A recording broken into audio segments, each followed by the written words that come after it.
Good morning, Vietnam. Nah, I'm just kidding. That was before my time. Anyway, welcome back to my comrades in the military, or maybe you're thinking about joining the military, or maybe you're thinking about going to Ranger School or Airborne School. So hopefully the objective of this video, this show, is to educate you. Maybe there's some things that I say that will spark something in your mind that will help you to improve your chances of graduating Ranger School. So there's that. Now, if we looked at the beginning of my video, you saw some things about Ranger School, or I'm sorry, not Ranger School, RECONDO School. I just want to do some corrections here real quick. So when I said that RECONDO School, that the individuals I was referring to that were drinking beer, their viewpoints toward RECONDO School versus Ranger School were wrong, I did not mean that RECONDO School was on the same level as Ranger School. It is not. So RECONDO schools, so let me point out some of the differences. RECONDO School then, remember, it was discontinued in 1978 at the 9th Infantry Division at Fort Lewis, Washington. So they had them in a couple of the other units, division schools in other places. I believe in Fort Carson, Colorado was one of them. Anyway, back to this. So it's 21 days long. There was no sleep deprivation. There was food, so you didn't starve.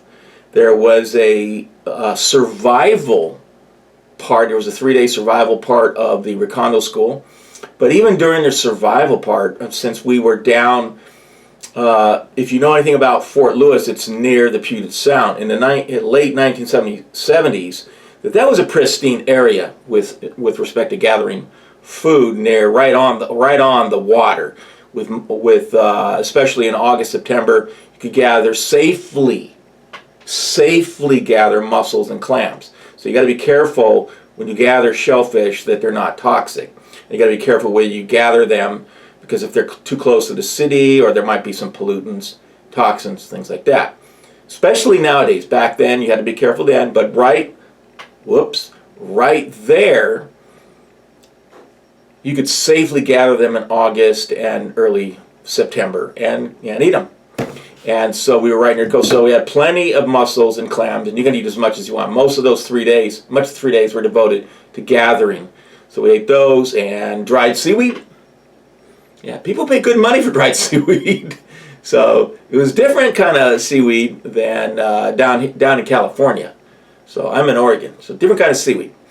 But probably a different kind of seaweed than they have in Japan, because they're big on that. They wrap it around, in Hawaii they wrap seaweed around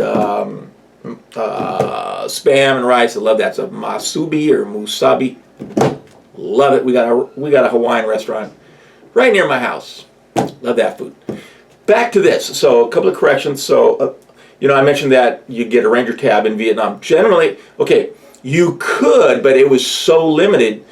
It had to do with the 27th Raiders, and they were a long-range reconnaissance patrol company or battalion. I'm not quite sure, but I do believe there you could get a Ranger tab. Generally, where I made the mistake, okay, was that I saw pictures of long-range reconnaissance patrol personnel go down on the patrols that had before, of course they went on the patrols fighting the North Vietnamese and the Viet Cong. Very, very tough opponents. Let me just say this, very tough. So those patrols going out there were highly trained and highly skilled and very courageous men. So they went out with sterile uniforms, but when they were in garrison, they wore uniforms, and I've seen pictures of them. They've got the scroll. They've got the 75th Infantry scroll, and that's where I made my disconnection. Sorry about that. So I just want to, and with respect to David Hackworth, he was awarded the tab, and it was based on his his being with the 27th Raiders, but there was a time period involved. You guys know this if you're in the Army. Come on, get it going. Anyway, so he was awarded the tab, and he was wrongly awarded the tab. He admitted that, and he actually made the comment and sort of half jest. He's a defrocked Ranger. But in any event, when the Army admitted their error, their fault, imagine that. Army admin making an error. No. Anyway, yes. So they took the tab from him, rightly so. He said, no problem, not a problem. Didn't deserve the tab. But they also corrected the nine Silver Stars. Actually, he deserved 10. So he got the 10th Silver Star, highly decorated. He didn't get the Congressional Medal of Honor. I don't know if that qualifies him as being the most decorated soldier in Vietnam, but you can look it up on Wikipedia, and you can look at his decorations. They are extensive. Colonel Hackworth, and he passed away in 2004. Thank you, Colonel Hackworth, wherever you're at. In any event, moving on. If you look at those documents, you'll see Schwarzkopf. That is the Norman Schwarzkopf, by the way, who commanded the theater campaign against Iraq in 1991, and Desert Shield and Desert Storm, of which I was a part of Desert Storm in northern Iraq. So he was there. I didn't really think about that until I had looked at my documents again.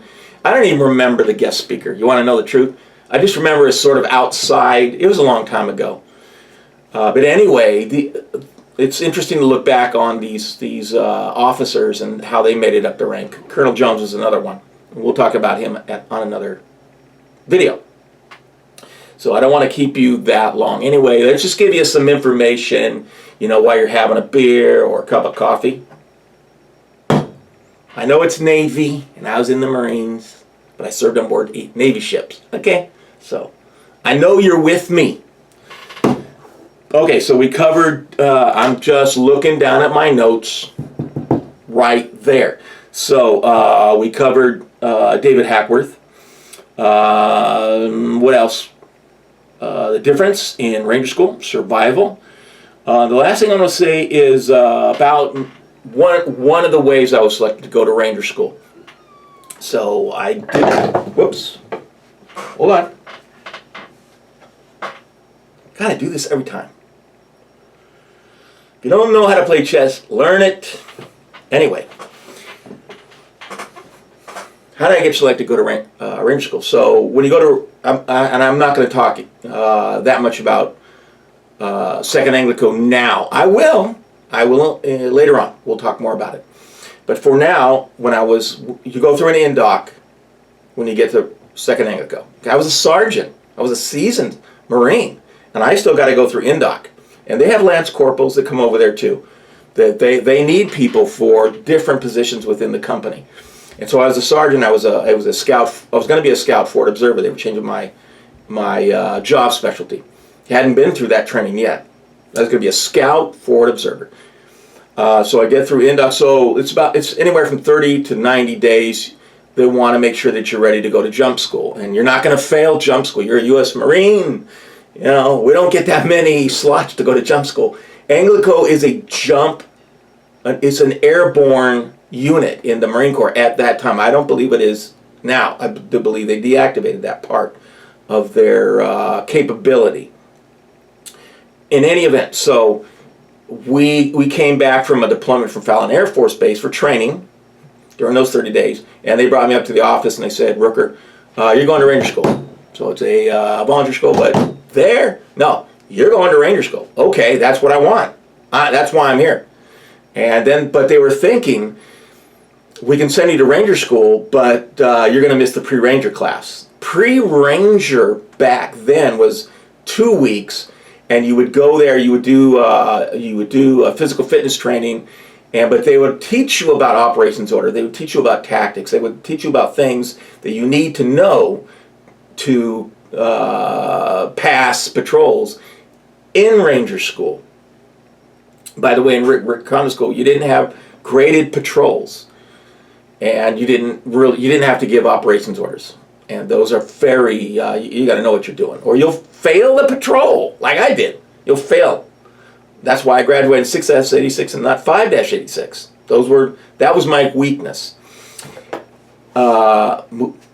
Backing up again. So I'm not going to go to pre-ranger. They looked at that, and the Colonel Willis said, okay, well, you've been through RECONDO school.